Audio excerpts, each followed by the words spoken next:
Well now, here is a situation I did not think I would find myself in working for Fully Charged. Spending the day with a 964 generation Porsche 911, potentially the greatest iteration of the greatest sports car, my favourite sports car of all time, actually. Except this one behind me, well, as you can guess, it's had a bit of work done.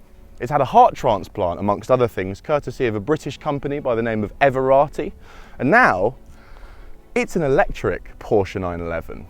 An electric Porsche 911 with twice the power it left the factory with back in the early 1990s. And I think the only way we can start this video today is by showing you what that looks like.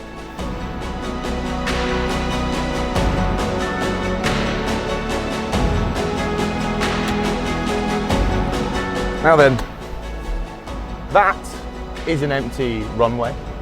This is the Everrati 911. And this is fully charged.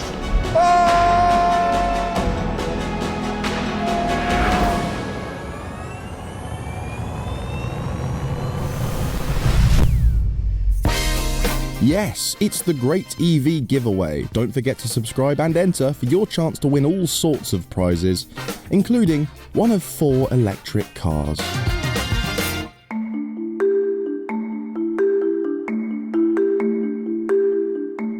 The thing you need to know about the Porsche 911 is that, among us nerds who call ourselves driving enthusiasts, it is the holy grail.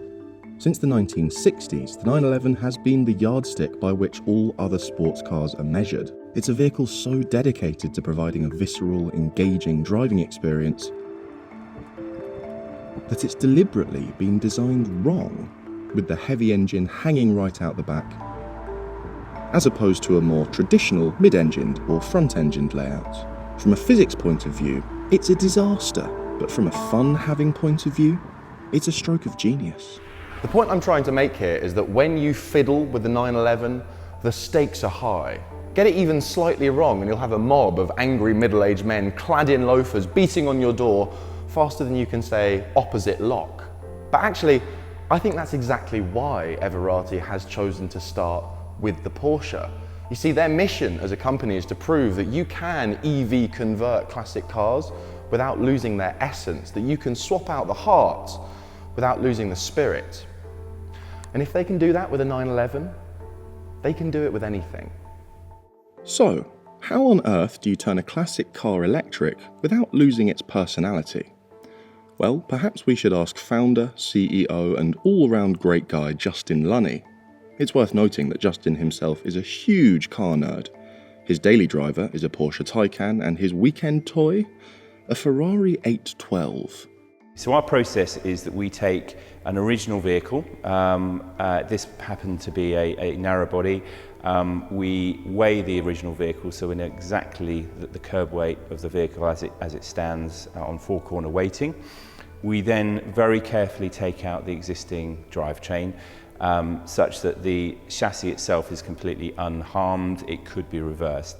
We then weigh it again and we 3D scan the space that we've got left. So in terms of packaging, we have all CAD models exactly the EV solution that goes in this. We then build up again in CAD the drivetrain, really to allow for 3 different aspects. So it's performance, its weight and its range. And you know, we are not about overweighting these cars. This particular car weighs less than the original, and it allows us to create a vehicle that actually drives very, very similar to the existing car, and also has the kind of analog nature of an original car, even though it's an EV. So we could have overweighted it, we could have said, yes, you can have 300-mile range, but today that really doesn't work in this sort of car. This is more about fun, engagement, and fast charging means you can actually get out, enjoy it, and charge it quickly and move on as well. This particular car is our signature wide body. This is about £250,000 over the original donor car. And the great thing I think that we're seeing is that people are already comparing us to some of the very, very high-end Porsche companies out there that are reimagining these vehicles. And yeah, we're getting some really, really good interest in that market.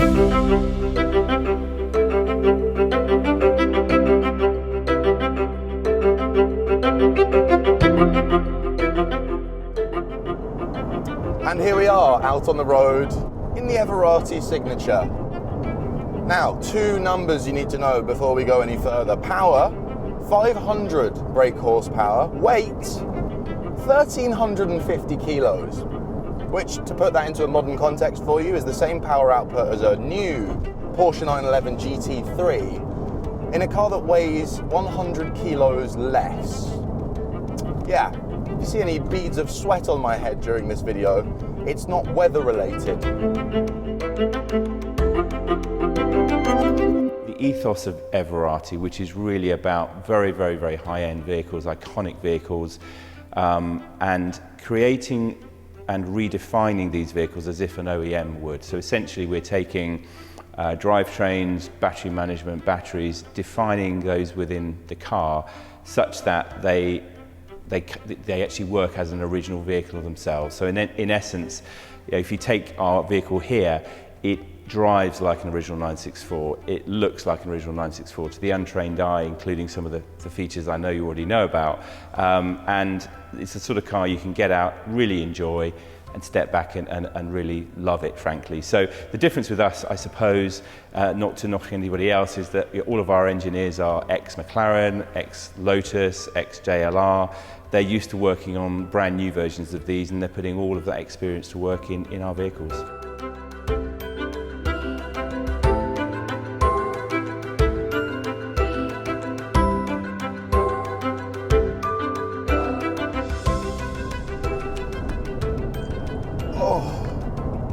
So here's my first mind-blowing observation. It's really fast. Oh, good Lord. 500 horsepower in a car this small, all to the rear wheels. It's violent. I tell you what, I'm very glad that Justin had the good sense to add some modern tyres and proper modern brakes and suspension, because I think I'd be halfway up a tree already if he hadn't. But actually, I think what jumps out to me in this car more than the actual speed, which is, again, savage, is the sense of speed. This thing feels quick, going slowly. A Tesla Model S would probably smoke this thing in a drag race, but this feels 1,000 times faster. Doing 30 in this thing would feel faster than 80 in a Model S Performance. Why? Because it's so small and it's so light and delicate, and I can feel the road through my bum and my hands, and it's ironic that there is such an inflated sense of speed, because as it happens, in this not quite entirely finished pre-production car, the speedo doesn't work. So I have no idea how fast I'm driving this 250,000 one-off build. Oh, this is a good day. We've taken the view that this car itself has such beautiful lines. We've made it wide body. This car has carbon fibre within the front wings, the bonnet, the roof, the doors, which actually make it lighter than the original. It has upgraded brakes, upgraded wheels, upgraded suspension. The interior, we believe, is true to the original, but as you can see inside, it's beautifully done, but actually upgraded every single aspect as it was back in the day. Now, like many new electric cars, the Everrati has a synthetic sound setting that you can switch on to add to the sensory experience of driving it. It's controlled by an app. There it is, a little bit of engine rumble if I press the throttle now. Look at that. And then you can turn it up and make it super loud and aggressive. You can actually feel the back of the car vibrating. The speakers are mounted where the engine would be. However, my favourite setting is this one. It's called off, because if there's one thing this thing doesn't need, it's more stimulus.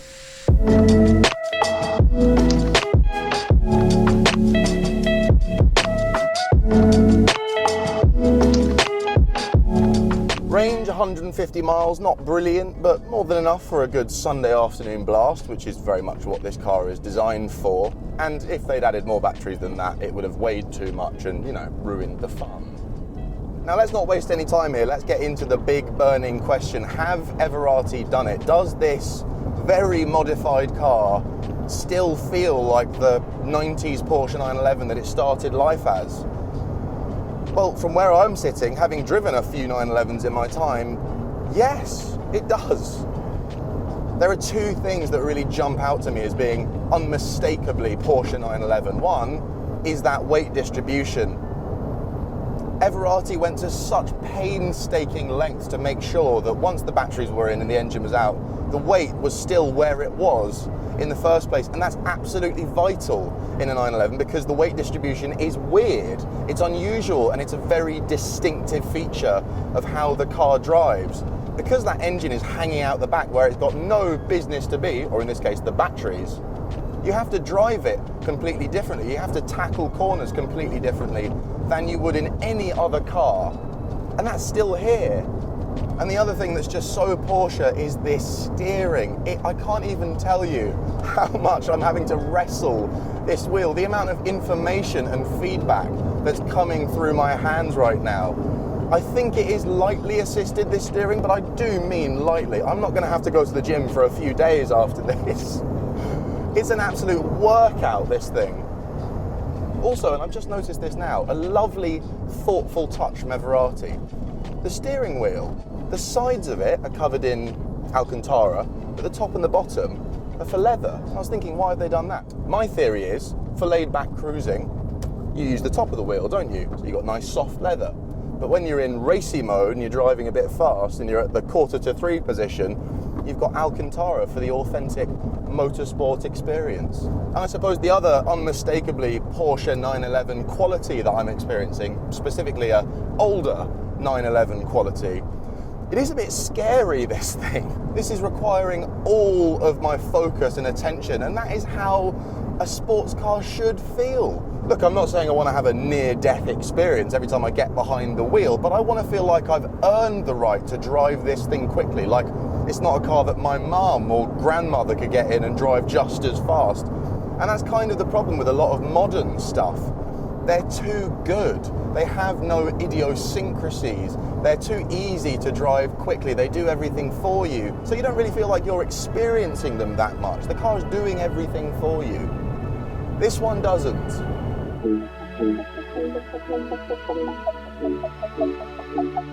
For me, I think the real masterstroke of this car, the thing that Everrati have just absolutely nailed, is they've upgraded it just the right amount. I mean, think about it. They've upgraded all the componentry. It would have been so easy for them to just make it really, really fast, really, really easy to drive, but they've resisted that temptation. It still feels analog. It's still hard work. The steering is very, very heavy. The pedal box, as it was in 911s of this generation, is over there somewhere. The pedals could be operated by my passenger if I had one. There's noise, there's vibration, it's not insulated in here, it's quite loud actually. It looks straight out the 90s, and I mean that in the best way possible. They've resisted the temptation to put a huge iPad screen here. It looks authentic. Everything is just so thoughtful. And that all adds to this sense of authenticity that this thing still has. Really what they've done is resist the temptation to improve this car too much. They've held on to its imperfections because they know that those are central to its personality. But the thing that's really surprised me today is the sheer quality of this thing. The fit and finish, it feels beautifully built and thoughtfully engineered. Yes, okay, the Speedo currently doesn't work and we had to bang that door 6 times to get it shut, but it's a pre-prod car. I'm talking about the thoughtfulness of this double material wheel. I'm talking about this gorgeous carbon fiber bodywork which they had built especially. It is truly astonishing to experience a small, delicate, lightweight sports car combined with an electric powertrain for the first time. It's not something I've ever experienced before. Let me tell you, it's a winning combination. This is an exquisite thing, and that price tag may sound insane. It's probably about right from where I'm sitting.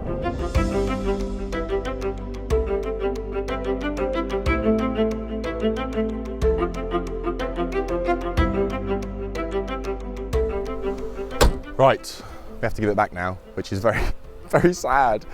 But it's been a wonderful day, and I think I have 2 big takeaways from today. Number 1, electric power plus small, delicate sports car, winning combination. It's not something we've really seen before because, well, let's be honest, most new electric cars are big, heavy things, and understandably.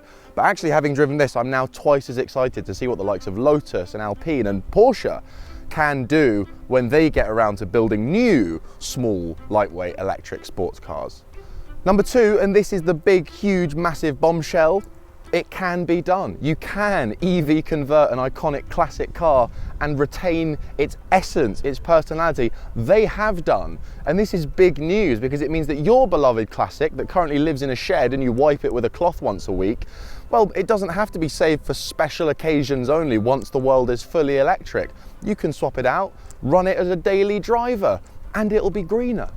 Really what this means is the cars that I worshipped growing up, the ICE-powered sports cars and supercars of yesteryear, they have an opportunity for a new lease of life in this new electric world. They are not doomed to fade into obscurity. They can live again and they'll still be them.